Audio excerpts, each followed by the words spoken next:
Hello everyone, welcome to my music theory lesson. This is lesson 10.4, Counterpoint 4. In today's lesson, we are going to learn how to write fourth species counterpoint above or below any given cantus firmus. In fourth species counterpoint, there are two half notes in the counterpoint for each note in the cantus firmus. The second note of each measure is tied to the first note of the next measure. The first measure always has a half rest followed by a half note, which is tied to the first note of the second measure. The last measure always has one whole note. The second to last note will not be tied to the last note. The second note in each measure must be consonant. The first note can be consonant or dissonant. Try to use suspensions as much as possible, which means making the first note of each measure dissonant as much as possible. The allowed suspensions are 7/6, 4/3, 2/3, 9/10, and 11/10. This means that if you have an interval of a seventh for the first note in a measure, the second note must be a sixth from the cantus firmus. And if you have an interval of a fourth for the first note, you must have an interval of a third for the second note. If it is not possible to make a suspension, use a tied consonant. A tied consonant means that the second note in a measure and the first note of the next measure, which are tied together, are both consonant. If neither a tied consonant or a suspension is possible, then you are allowed to break the tie and write two separate half notes following second species rules. You may not break the tie more than twice per exercise. Hidden parallel perfect consonances are allowed when the voices step up or down. Hidden parallel perfect consonances are not allowed when the voices skip or leap. In the examples shown, the left side is acceptable because the parallel fifths, marked with the lines, are a step apart. The right side is not allowed because the voices leap up a perfect fourth in parallel fifths. You need to learn and memorize all of the rules of writing fourth species counterpoint, and the best way is by practicing. Let's try it on the next slide. Write fourth species counterpoint below this cantus firmus.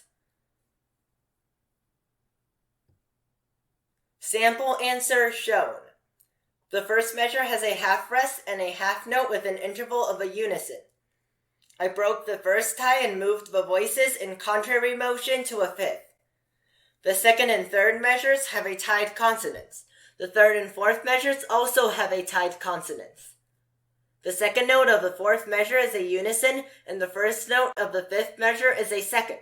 That second resolves to a third on the third beat of measure 5, and is a tied consonant to a fifth in the beginning of measure 6.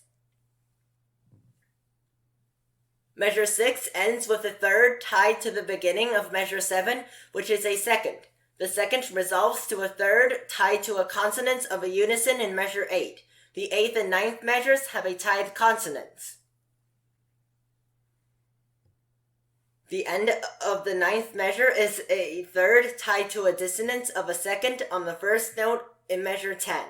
The suspension resolves to a third in the end of measure 10, and the counterpoint finishes with an interval of a unison between the whole notes in measure 11. The tie is only broken once, and there are no leaping hidden parallel perfect consonances. Write fourth species counterpoint above this cantus firmus. Sample answer shown. The first measure starts with a half rest and a half note with an interval of an octave, which is tied to the second measure. The third measure has a 9/10 suspension. The fourth measure has an 11/10 suspension. The fifth measure has a 7/6 suspension. The sixth measure has another 7/6 suspension. The seventh measure has a 2/3 suspension. The eighth measure has a 4/3 suspension. The tied note in the 8th and 9th measures is a tied consonance. The 10th measure has a 7/6 suspension. The 11th measure has another 7/6 suspension. The 12th measure has another 7/6 suspension. The last whole note has an interval of a perfect octave with the cantus firmus. Almost all of the notes in this example are suspensions. The tie is never broken. Conclusion. In this lesson, we learned the rules of how to write fourth species counterpoint. For more practice, please download my music theory app. In the next lesson, we are going to talk about fifth species counterpoint. See you next time!